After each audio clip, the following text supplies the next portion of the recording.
And now to a discourse for today's program, or today's edition of the program. The National Assembly has proposed amendment to the Central Bank of Nigeria, Nigeria's Act of 2007, which is aimed at enforcing a stringent neutrality rule for the Apex Bank's top executives. There has been increased conversations around that lately. I'll just read a quote from the Amendment Act. That is the Section 8 of the Amendment Act, which says that the governor and deputy governors shall be persons of recognized financial experience and shall be appointed by the president subject to confirmation by the Senate on such terms and conditions as may be set out in their respective letters of appointment. The chairman shall also be appointed by the president. The chairman, governor, and deputy governor shall not engage in or be a member of any political parties until 3 years after disengaging from office. And joining me now to discuss this part of the Amendment Act and other issues around the amendment of the CBN Act and matters arising on that, I am joined by an economist, Gbolade Idakolo. Thank you for joining us on Business Daily. Thank you for having me. Good morning. Good morning to you. And let's just start off with, the proposed 3-year prohibition to CBN staff, on engaging in political activities after office. What are your thoughts on this, and how will this generally impact the stability and the neutrality of the CBN going forward? Yes, it's very important that this kind of amendment is done to the Central Bank Act because of what happened before the last Nigerian elections. The position of the Central Bank governor and the deputy governors are very, very sensitive positions that could be swayed by being members of political parties while in office. And we saw a situation where a sitting CBN governor was even propped for a presidential candidacy, which is unheard of, which has never happened in the so many years that other governors of central banks have been there in the past. So we even see a situation where the Anambra State governor now, Professor Charles Soludo, used to be the CBN governor, but he stayed out of politics for a very long time before he then eventually joined politics. So the National Assembly trying to amend the CBN Act is the right way to go now, because if nothing is done, it will lead to the politicization of the Central Bank of Nigeria, which will not bode well for the country. We see central banks all over the world. Their neutrality is very, very key, and that gives them the right to speak their mind at every point in time. But a situation where a central bank governor is partisan, it becomes a very dangerous trend in our economy. Well, interesting perspective there from my guest, who is Gbolade Idakolo, and he has spoken to the neutrality of the CBN and how we can uphold that in the CBN Amendment Act going forward. But there is so much more to come, as we shall be conversing on other areas within the Act. So do stay. My guest is on standby.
And you're still watching Business Daily, coming to you live on Trust TV. And just before the break, we started a conversation on the proposed amendment of the Central Bank of Nigeria Act of 2007. And my guest, who is Gbolade Idakolo, is still with us. Thank you again for joining us on Business Daily. Thank you. Okay, just before the break, we started conversations on the political implications of, these amendments and how long a CBN staff should wait before running for political office. But then there are questions around what this impact or how this would impact, the economic space and the monetary policy management going forward. But then let me hear from you now. What are the potential implications of this proposed amendment towards the Nigerian economic space, towards ensuring economic stability and monetary policy stability going forward? One of the implications is that the central bank governor, with his deputy governors and the board, will have a very clear mind to be able to enact policies, knowing fully well that it's for the betterment of the country. And they will not be cajoled in any case to be able to bring out policies that will favor a particular political lining or the other, as we have seen in the past administration of the last CBN governor, whereby policies are brought at the tail end of an election year that could harm political contenders in the process. So this neutrality helps the CBN governor, knowing fully well that there is no partisan angle to policies that are being enacted by the CBN. It makes it easier for their neutrality to be known. It gives even investors in the economy confidence about the policies of the Central Bank of Nigeria. It also gives the people that occupy this office the needed respect that is expected from them when they are in this position, because the position they occupy is a very important position that determines the economy of the country. So when they are neutral and they know very well that they cannot be partisan and they cannot join any political party, then they will not be able to do favors that will harm the economy on the long run.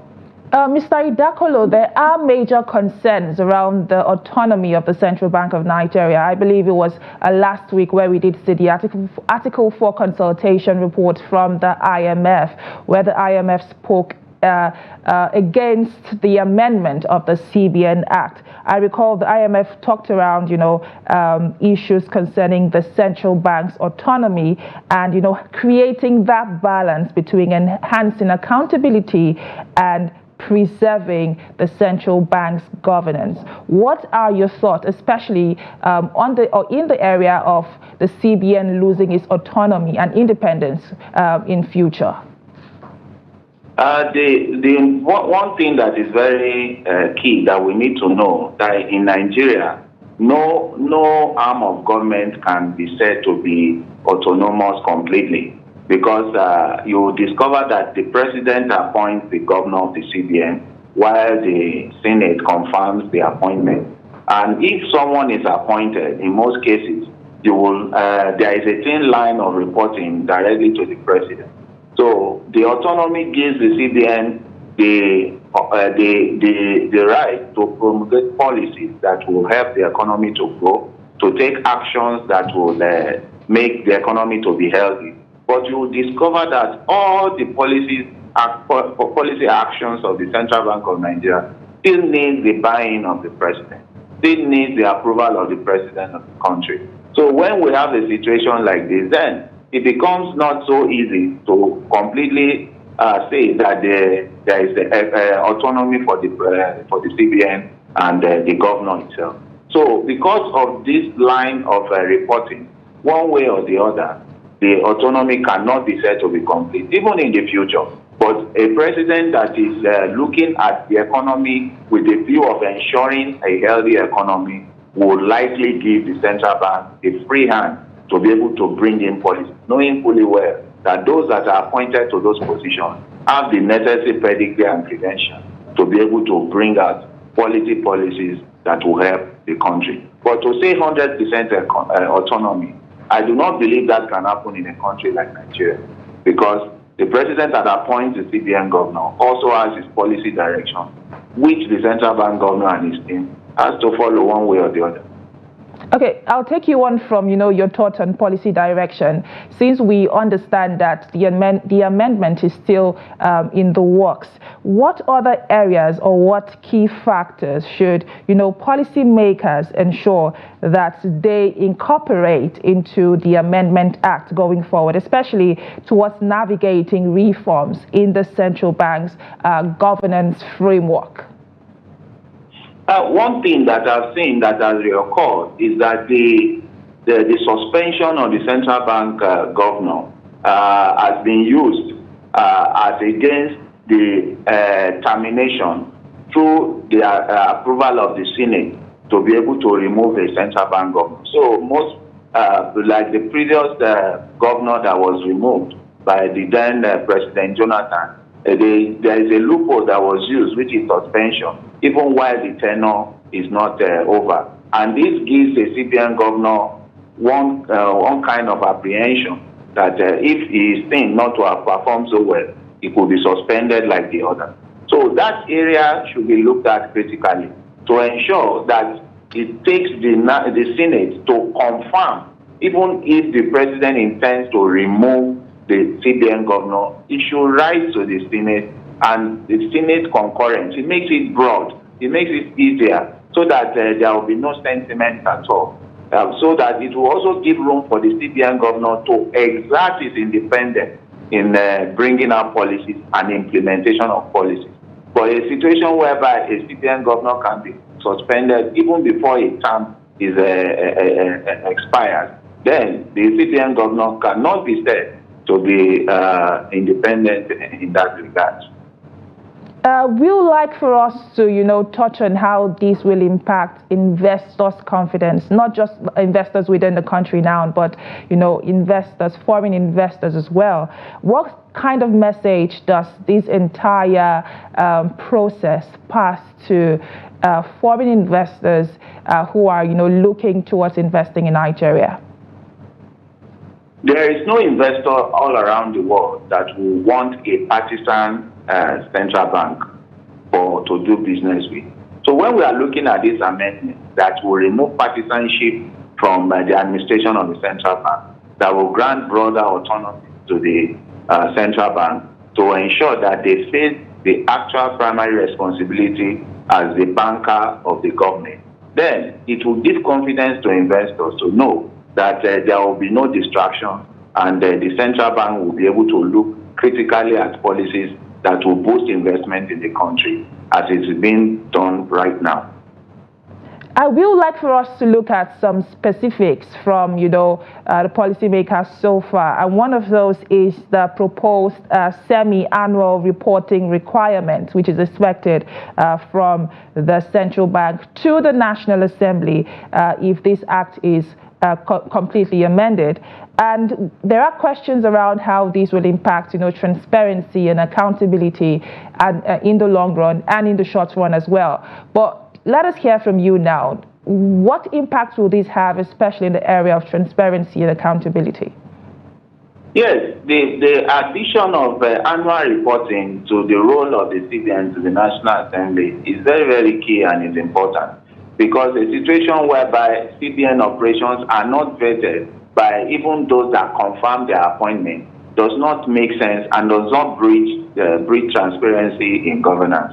A situation whereby, just like the president gives the State of the Union address annually to state what he has been able to achieve and those that are in the pipeline, the Central Bank of Nigeria should also be able to report annually on its activities and be able to defend its positions on different policies it has carried out through around the year to this National Assembly, so that the public also can have the opportunity to scrutinize what the Central Bank has done in a year. But you discover that in the past, even this last administration, the Central Bank governors and his deputies try as much as possible to avoid the National Assembly, even when they are called and compelled to come and give clarity to some policies that have been made.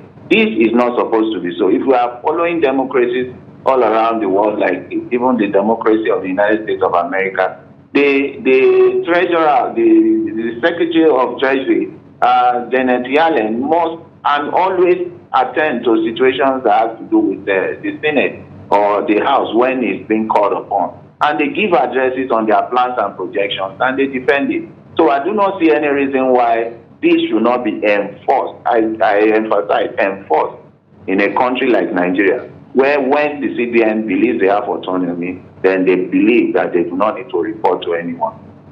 Well, you have mentioned that there is no central bank across the world that is completely autonomous and away from, the workings of the policymakers on the other side. But the question on the minds of most Nigerians and most economic watchers is there not an alternative, that could have been introduced rather than the CBN answering to the National Assembly as often as was included in the CBN's Amendment Act?